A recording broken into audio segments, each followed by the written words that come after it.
ठीक है, अभी अभी आया है, जस्ट डाउनलोड किया मैंने पूरे पे, बस देख लेता हूँ मैं पूरे क्वेश्चंस आए या नहीं है। दिस इज 1 to 8 है, फिर उसके बाद मेरे पास 8 से लेके 9 से लेके 17 तक भी है, फिर 17 के बाद 18 का क्वेश्चन पेपर भी है, उसके बाद फिर क्वेश्चन नंबर 26 से लेके 27 वाला भी है, 36, देन तबीयत खराब हो गई थी। सॉरी, अच्छा लगा लेकिन ये अब बाहर हो गया।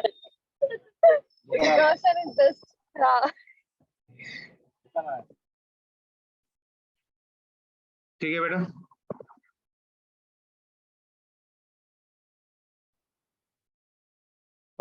Shanawaz was telling the paper was awesome. So if you are already written some exam, तो कोई आप लोग सुन रहे हैं तो please let me know what was the feedback of the physics.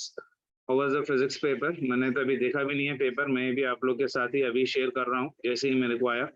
फिर भी देख लेते हैं, फर्स्ट क्वेश्चन देख लो बेटा। फर्स्ट क्वेश्चन का है अपने को सरफेस टेंशन से, ठीक है। This question is from your surface tension. If a soap bubble expands the pressure inside the soap bubble, what happens? Okay, चलो कर लेते हैं अपन इसको भी। The graph variation of de Broglie wavelength of the particle as it is associated with the momentum, एकदम फालतू बकवास question है, छोटा सा क्वेश्चन है, de Broglie wavelength modern physics का। Then उसके बाद question number 3, body of mass 60 kg experience a gravitational force of 3 Newton when placed at a particular point. The magnitude of the gravitational field intensity of the time. Direct problem है, gravitational field intensity का formula E is equals to your, right now our gravitational field intensity will be equal to your G into your M divided by R square का formula है, direct formula है ये। de Broglie wavelength lambda is equals to your momentum का formula क्या है, P is equals to your M into V, de Broglie wavelength lambda is equals to your H by your P। Wavelength और momentum is inversely proportional T और P, obviously rectangular hyperbola ऐसा वाला कुछ graph है इस पे, बहुत ज्यादा छोटा क्वेश्चन है। उसके बाद क्वेश्चन नंबर 4 हम लोग सोल्यूशन भी देख लेते हैं बेटा, लेकिन पहले let me see there is no verb as NSD. नहीं, वेरी गुड क्वेश्चन, उसका मतलब एक्चुअली काशिफ ज्यादा कुछ नहीं, I just want to say that question paper was actually, जो क्वेश्चंस मैंने देखा है उसके अंदर तो डायरेक्ट क्वेश्चंस जो एक लॉन्ग टर्म बच्चा या सेकंड ईयर का बच्चा आराम से कर सकता है, think it did. So I hope you might have been done that questions very easily. Question number 4 देख लो बेटा, फिर भी Biot Savart's law gives the expression for the magnetic field strength, ये मैग्नेटिक इफेक्ट्स ऑफ करंट का एक question है। उसके बाद question number 5, the ratio of distance travelled by freely falling body in the first second, second second, third second, fourth second, direct question class notes में आप लोग मिल जाएगा। Half wave rectifier, if the input frequency is 60 hertz then output frequency will be equal to how much per me। Half wave rectifier में क्या होता है बेटा, अगर अपने को ये इनपुट है बेसिकली तो आउटपुट क्या मिलता है बेसिकली आप लोग को मालूम है ना, हाफ ऐसा ही मिलता है right now, so it is half of that given condition. उसके बाद spherical ball is been dropped in a long column of your high viscous liquid, the curve in the graph shows with respect to part, ये viscosity का question है, this is from your viscosity, ये भी directly class का ही question है। The angle between electric lines of force and the equipotential surface will be equal to how much, एकदम आसान क्वेश्चन है। अगर ये इलेक्ट्रिक फील्ड है, ये इलेक्ट्रिक फील्ड है तो उसके परपेंडिकुलर इलेक्ट्रिक पोटेंशियल होता है, तो एंगल बिटवीन देम कितनी होती है, 90 डिग्रीज होती है, 90 डिग्रीज होती है, डायरेक्ट क्वेश्चन है। उसके बाद क्वेश्चन नंबर 9 देख लेते हैं, फिर आता हूँ मैं डिस्कशन के लिए, just I am checking the question paper. As the temperature increases, the electrical resistance, ये तो रिसेंटली मैंने जब रिवीजन कराया था मैंने बहुत ज्यादा डिटेल में इसका ऑलमोस्ट लाइक 15-20 मिनट्स लेके डिस्कशन किया था। डिस्कशन में as it is question temperature resistivity का मैंने ग्राफ्स के साथ इसका बताया था। ये हो गया फ्रॉम योर करंट इलेक्ट्रिसिटी एक question. In the given nuclear reaction the element x, अब ये तो एकदम यू नो बेसिक क्वेश्चन है, sodium when it is when right now for equation, ये हो गया न्यूक्लियर फिजिक्स का क्वेश्चन, बहुत आसान क्वेश्चन था। और T1 T2 with the energy of an electron in the first and second excited state of hydrogen atom according to the Bohr's model of an atom, the T1 and T2, ये भी last के 1 day पहले मैंने modern physics में question direct formula based भी करवाया था। This one is from your modern physics, that is nothing but of your atoms, ये क्वेश्चन है फ्रॉम योर एटम्स। उसके बाद question number 12, the radius of gyration of a thin uniform disk, this is from your rotation mechanics, rotation में से एक question आ गया अपने को। Then this one तो एकदम, when light propagates through a material medium of relative permittivity R and relative permeability, the velocity of light will be equal to how much, ये directly question है from electromagnetic waves का। Then उसके बाद the energy that will be ideally radiated by 100 kilowatt transmitted in 1 hour will be equal to your how much. This one is also right now from electromagnetic waves बोलो या current electricity से भी बोलो, कोई problem नहीं होगा, direct question है. Then question number 15, electric lift with a maximum load of 2000 kg is moving up with a constant speed of 1.5 meters. The frictional force opposing the motion is 3000. The maximum power of this one, यानी ये तो हो गया मेरे पास from work power energy का question. Question number 16, the resistance 100 ohm, 200 ohm are connected in parallel to an electrical resistance. The ratio of thermal energy developed in the 100 ohms to that in your 200 ohms in a given time will be equal to how much. ये current electricity से एक और एक question आ गया, दो questions हो गए. The peak voltage of an AC source is equal to, this one is right now from your AC, direct question है. उसके बाद 27, the hollow conducting spheres of area R1 and R2 have equal charges. The potential will be equal to your how much right now for me. See, potential is right now for me formula V is equals to 1 by 4 pi epsilon naught into Q by your R1. जिसका radius ज़्यादा उसका potential कम. Directly formula based question है. This is from your electrostatics. This is from your electrostatics. Next one, the copper wire of length 10 meter and radius 10 power minus 2 divided by root pi meter has an electrical resistance of 10 ohms. The current density in the wire in the form of electric field strength, ये भी current electricity का directly formula based question है. Then the long solenoid of radius 1 mm has, ये हो गया electromagnetic induction, electromagnetic field का question, EMI बोल सकते हैं, EMI electromagnetic field का question है basically. Then उसके बाद question number 30, two objects of mass 10 kg, 20 kg respectively are connected to the two ends of a rigid rod of length 10 meter with negligible mass. The distance of center of mass, ये तो directly center of mass का question पूछा गया हुआ है. Question number 31. A light ray falls on a glass surface of refractive index root 3 at an angle of 30 degrees. The angle between the refracted and reflected ray will be equal to, or how much? ये directly ray optics का question है. आप लोगों को अगर मालूम हुआ तो direct question है बेटा. Light ray falls on a glass slab. ये देखो मान के चलो एक glass slab है of refractive index इसका दे रखा है मेरे को root 3 at an angle of 60 degrees. यानी इस तरह से ऐसा गिरा तो ये हो गया angle. Angle is given for me 30 degrees. तो ये refract हो जाएगा. This is angle of your refraction. The angle between the refracted and reflected ray, यानी जितना इंसिडेंट हुई उतनी ही रिफ्लेक्ट हो जाएगी. यानी अगर 60 डिग्री से इंसिडेंट हुई, एन एंगल ऑफ 60 डिग्री से इंसिडेंट हुई with 60 degree it will be reflected back. तो रिफ्रैक्टेड मुझे निकालना पड़ेगा यहाँ से. ये दिस इज योर रिफ्रैक्टेड रे कैसे निकालोगे? It is right now for me your refractive index is your mu1 into your sine of your I is equals to your mu2 into your sine of your R. mu1 is 1 into sine of your हो गया 60 degrees is equals to mu2 is root 3 into sine of your R निकालो, isn't it? So इसमें से आप निकालो जाएगा sin R की value आ जाएगी. R की वैल्यू आ गई तो इन दोनों के बीच में क्या एंगल निकाल सकते हो? डायरेक्ट क्वेश्चन है. फिर आता हूँ मैं सोल्यूशन के पीछे. The dimensions of ml t power minus 2 a power minus 2 हो गया यूनिट्स एंड डायमेंशन का question. Then the displacement time graph of the two moving particles will make an angle of 30 degrees. ये तो एकदम सा 27 there is a DC is there in DC. I'm telling you now, right now all the questions are like in your level 1 of your materials. 90% her teacher ये वाले questions class में discuss किया ही होगा. ऐसा नहीं कि कोई मटेरियल कोई बोल रहा है कि मेरी मटेरियल मिस आया, ऐसा नहीं है. Almost all the models are regular models और हर 90% ऑफ टीचर पढ़ाने वाला ही होगा जो उसने पूरे मॉडल्स किए हुए होंगे क्लास में, या आप लोग ने लेवल 1 के टाइप में प्रॉब्लम्स कर चुके हैं basically. The displacement time graph of a two moving particle which makes an angle of 30 degrees and 40 degrees. The ratio of their respective velocities will be equal to how much? Displacement versus time graph will always give me V is equals to your dx by your dt. Yani dx by dt will give me what? Tan theta. Direct relation here right now. So V1 by your V2 is equals to your tan theta 1 divided by tan theta 2 का formula है. Direct kinematics का question दे रखा है ये. So this is from your kinematics. आसान है बेटा, अब तक तो जितने मैंने क्वेश्चन देखे हैं वो तो ऑलमोस्ट मुझे आसान ही लगे. Next one, a biconvex lens has a radius of curvature 20 centimeter each. If the refractive index of material of the lens is 1.5, the power of the lens will be equal to how much? ये हो गया biconvex lens. इसका radius of curvature R1 and R2 will be equal to 20. Sin convection अगर ले रहा हूँ तो R1 is equals to plus 20, R2 will be equal to minus 20. और इसका refractive index दे रखा है 1.5 और पावर पूछ रहा है. पावर निकालने के लिए formula P is equals to 1 by F. 1 by F कैसे निकालोगे? mu minus 1 into your 1 by R1 minus 1 by R2. ये डायरेक्ट फॉर्मूला है. उसके बाद मैथ्स दी लिफ्ट वन, ये इलेक्ट्रोमैग्नेटिक वेव्स का फॉर्मूला है. इलेक्ट्रोमैग्नेटिक वेव्स का डायरेक्ट क्वेश्चन है, वो आप लोग लिख सकते हो बेसिकली. उसके बाद क्वेश्चन नंबर 36 देख लेते हैं. A nucleus of mass number 189 splits into two nuclei having the mass number 125 and 64. The ratio of the radius, ये मैंने क्लास में करवाया था रिवीजन के टाइम पे भी बहुत बार ये वाला मैंने करवाया था. This is directly from your nuclear physics का क्वेश्चन है. डायरेक्टली न्यूक्लियर फिजिक्स का क्वेश्चन हो गया. तो ये हो गया मेरे पास एक पेपर। देन उसके बाद अपन चलते हैं, क्वेश्चन नंबर ए भी हो गया। उसके बाद ये देखो क्वेश्चन नंबर 18।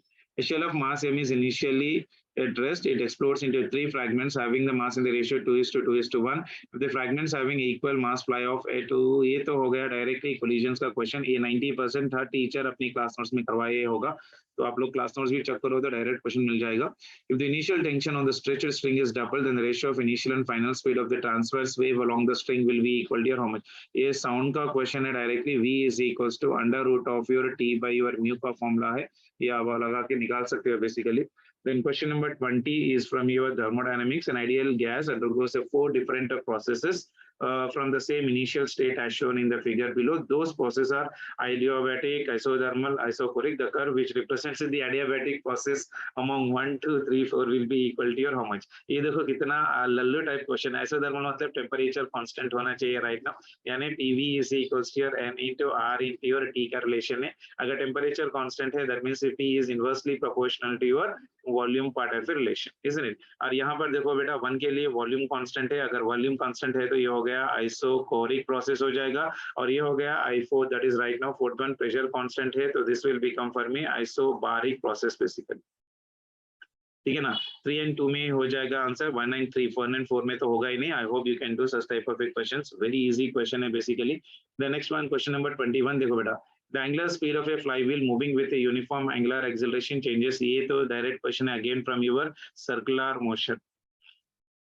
सर्कुलर मोशन का है, एंगुलर एक्सेलरेशन पूछा है बेसिकली, तो उसने दो वेलोसिटीज देखा, कर सकते हैं। The plane angle and the solid angle have the same dimension. Plane angle मतलब थीटा बेटा, स्टेरेडियन एंगल मतलब यूनिटलेस हो गई डायमेंशन। ये सॉलिड एंगल का dimensions unit is right now for me steradian, plane angle is right now for me theta, but plane angle and solid angles are both of them are the complementary angles right now, ठीक है ना। चलिए question number 23 is from your semiconductors and devices, very easy question है। PN ये मैंने class में भी करवाया था, ऐसा ही एक model. In the given circuit ABC, the potential drop across the two PN junction diodes are equal in circuit A, circuit B, और पॉजिटिव नेगेटिव हो जाएगा, वो भी कर लेंगे।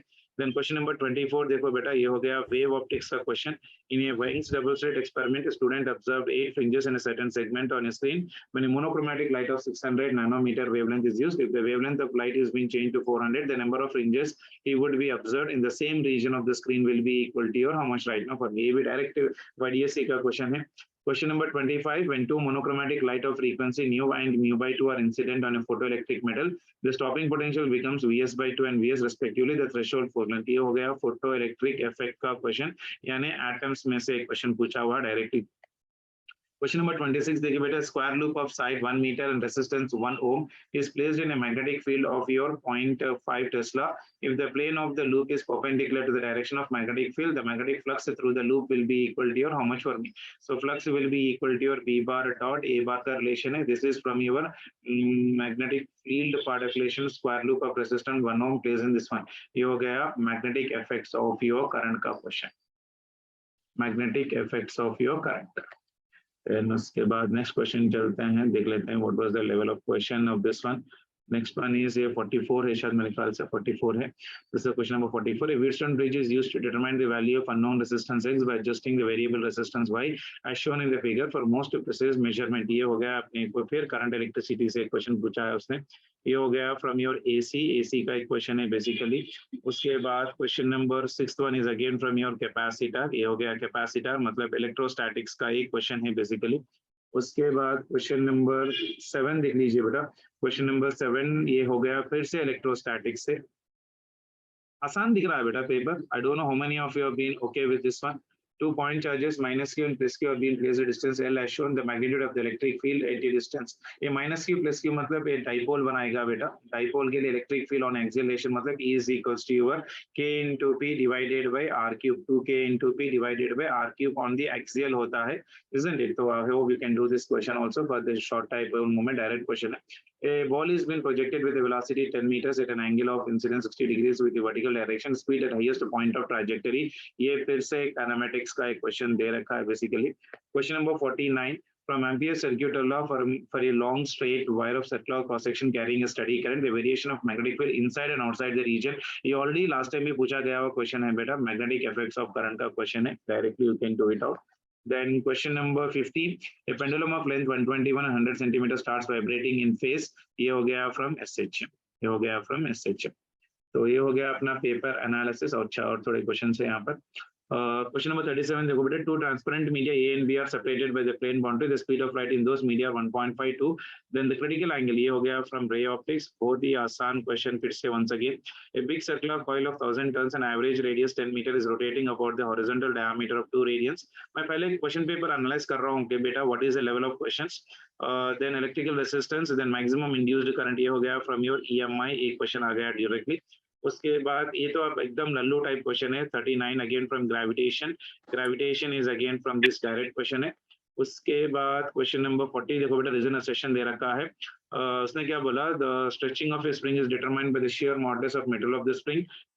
Coil spring of copper has a more tensile. ये elasticity का question है, ये भी मैंने बहुत बार बोला था क्लास में.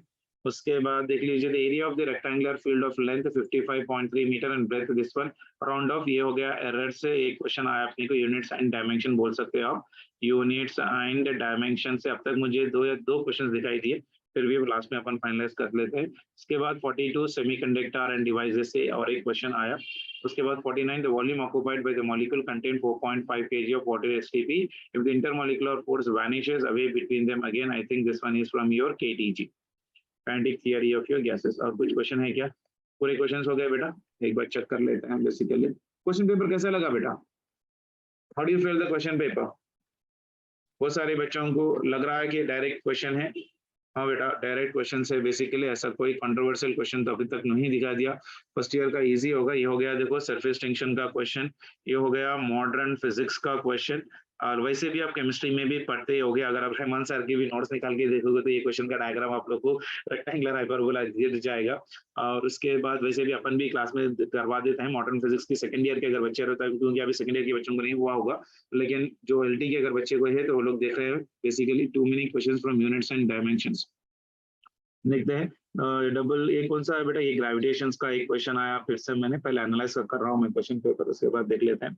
क्वेश्चन नंबर 4 देखो बेटा, ये हो गया फिर अगेन बायोट-सावर्ट्स लॉ, मतलब magnetic effects of your current, magnetic effects of your current से एक क्वेश्चन आया हुआ है बेसिकली. फिर उसके बाद क्वेश्चन नंबर 5 देखो, this is from your kinematics दिख रहा है मुझे. Then this is your semiconductor and devices एक दिख रहा है, viscosity का है. Then this one is right now electrostatic से एक क्वेश्चन दिख रहा है. तो पूरे क्वेश्चंस का मैंने शायद लिख दिया है. मैं एक बार पेज नंबर लिख लेता हूँ बेसिकली. तो ये हो गया पेज नंबर 1, 9, 8 तक है, 8 तक है. फिर उसके बाद ये 9 से स्टार्ट हो रहा है. तो this will be your question number paper number 2. So this is your question page number 2, 17. उसके बाद 18 क्वेश्चन पेपर कहाँ है बेटा?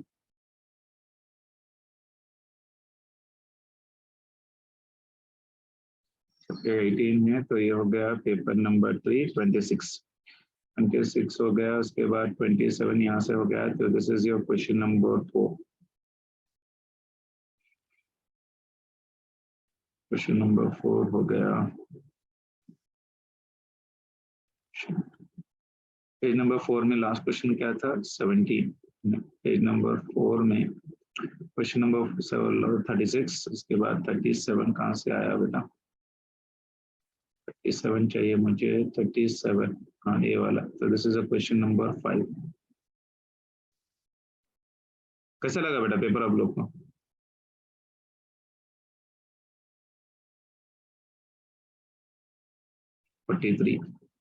ये 44 से है. तो this is page number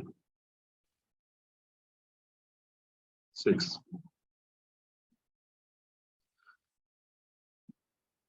how was the paper बेटा, कैसा लग रहा है बेटा? मैं जैसे ही पेपर आया मैंने इमीडिएटली डाउनलोड करा. मैंने भी क्वेश्चन पेपर सिर्फ आप लोग के सामने ही पढ़ा है बेसिकली. अभी तक जितना मैं आपने देखा है उतना ही पेपर मैंने भी देखा है basically. What is the ratio first year and second year syllabus? एक बार देख लेते हैं बेटा. मैंने रेशियो तो चेक नहीं किया, फर्स्ट ईयर का कितने क्वेश्चन है, सेकंड ईयर के क्वेश्चन कितने हैं, मैं एक बार काउंट करके आप लोग के लिए लिख देता हूँ. बाजू में विद येलो कलर दिख रहा हूँ बेटा। 1 मतलब देखो फर्स्ट ईयर का, 2 मतलब रोमन नंबर में लिखूंगा। ये हो गया फर्स्ट ईयर का question. Then this one is your first year question. This one is second year question. ये हो गया सेकेंड ईयर का क्वेश्चन। सेकेंड ईयर का भी बाजू लिख देता हूँ। ये हो गया सेकेंड ईयर का क्वेश्चन। देन ये हो गया फर्स्ट ईयर का क्वेश्चन। ये हो गया सेकेंड ईयर का क्वेश्चन और ये हो गया फर्स्ट ईयर का क्वेश्चन। ये भी सेकेंड ईयर का क्वेश्चन है, Roman number 2। Please don't try to write anything on this one बेटा।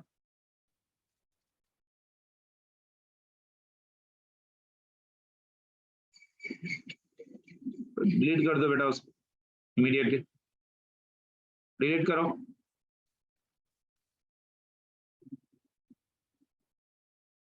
This idiot.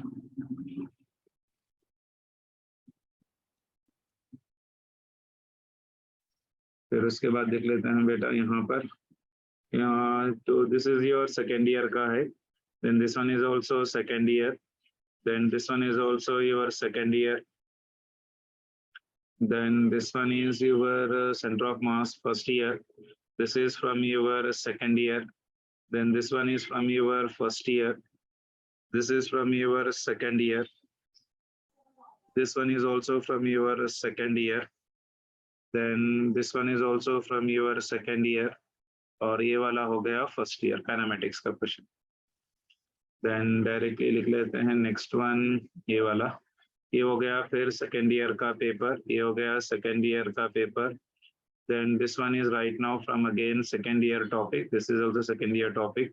This is your first year topic. This is your second year topic. This is also your second year topic. This one is your first year topic. And this one is your initial energy radiated. ये second year का topic है, ये भी second year का topic है। Then उसके बाद और एक पेपर में देख लेते हैं। ये फर्स्ट ईयर का क्वेश्चन है, ये सेकेंड ईयर का क्वेश्चन है, ये भी फर्स्ट ईयर का क्वेश्चन है right now. This is from your first year part application. इसका कोई आंसर बोल सकता है क्या बेटा? इसका कोई आंसर बोल सकता है क्या? देखो फर्स्ट ईयर के बच्चे किसी के पास आंसर है तो इसका आंसर बताइए एक बार। क्वेश्चन नंबर 20 का क्या now, how many of you can give me the answer for this one बेटा? एडियाबैटिक प्रोसेस के पूछ ले अभी सुन। PV to the power of gamma must be equal to your constant. ठीक है, 3 and 2 में अपना आंसर होना चाहिए, मैंने ऑलरेडी लिख दिया था। This one should be an isochoric. Isochoric, this is an isobaric, inversely proportional to the graph होता है basically. Can anyone give me the answer for this one? जो स्टीपर रहेगा that will be equal to how much? PV to the power of gamma. Slope पे अगर हम लोग निकाल रहे हैं बेसिकली तो what will be the answer for this one? 3 होगा या 2 होगा? जो ज्यादा स्टीपर होगा that will be your adiabatic, यानी this one will be your adiabatic. मैं यहाँ पर इससे लिख देता हूँ basically. So 2 will be your adiabatic and 3 will be your isothermal, यानी 2 must be the answer for this one.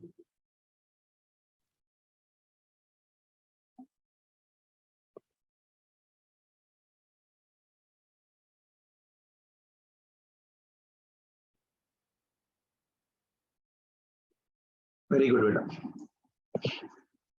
पहले पेपर को तो सेग्रीगेट कर देते हैं। उसके बाद क्वेश्चन नंबर 21 देखिए बेटा, ये भी फर्स्ट ईयर का ही क्वेश्चन दिख रहा है, ये भी मुझे फर्स्ट ईयर का ही क्वेश्चन दिख रहा है, ये सेकंड ईयर का क्वेश्चन दिखाई दे रहा है मुझे, ये भी सेकंड ईयर का ही क्वेश्चन पेपर है।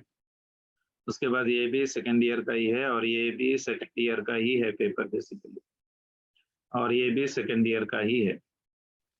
And this one is your first year and this one is your second year, this one is your second year और this one is your second year, this one is your ball projected, ये first year का है kinematics का। Then this one is second year, this one is also second year and this one is also second year. Snap, innocent boy 11, add up। बेटा ये जो लिखा है किसी ने इसको मिटा दो बेटा, please leave, remove this one बेटा।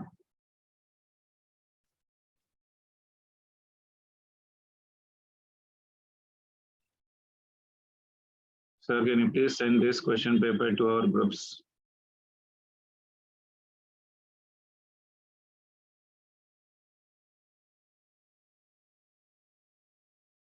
मैं भी पूरा पेपर पीडीएफ में देख रहा हूँ बेटा, कहीं मिल गया तो अच्छा है।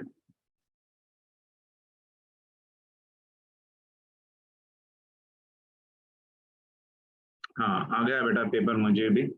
अभी मैं आप लोग को 2 मिनट में फिर will try to discuss the paper. पूरा paper as a PDF form आ गया। मैं वसीम मैडम को भेज रहा हूँ, आप लोग एक बार मैडम को रिक्वेस्ट कर लीजिए तो पेपर आपको मिल जाएगा। इलियास सर को भी भेज रहा हूँ मैं बेसिकली पेपर जो मुझे मिला।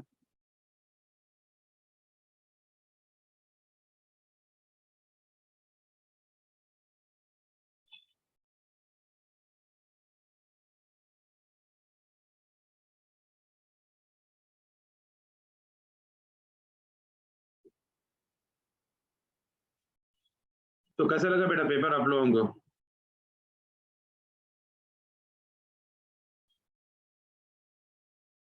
फिजिक्स का तो बहुत आसान पेपर था, बहुत ही आसान क्वेश्चन पेपर था, डायरेक्ट क्वेश्चंस थे। फर्स्ट ईयर अभी जो इनकमिंग सीनियर से मैक्सिमम वो लोग पूरा कर सकते हैं पेपर, पूरा का पूरा पेपर एज इट इज कर सकते हैं बेसिकली। चलिए मैं जरा पेपर एक बार डाउनलोड कर लेता हूँ, उसके बाद will try to share. Easy sir, able to do. बहुत आसान पेपर है बेटा, आप आराम से कर सकते हो बेसिकली, ऐसा कुछ नहीं है।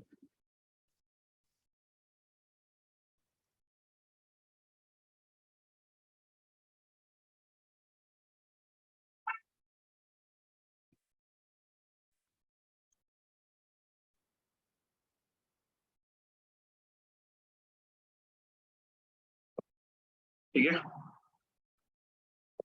चलो फिर रिजॉइन कर लीजिए बेटा एक बार, क्योंकि 40 मिनट्स की आईडी है। 2 मिनट में रिजॉइन कर लीजिए। Will try to discuss the complete paper. एक बार मैं पूरा पेपर डाउनलोड कर लेकर आ जाता हूँ। With in 5 minutes will be again come back. Okay चलिए।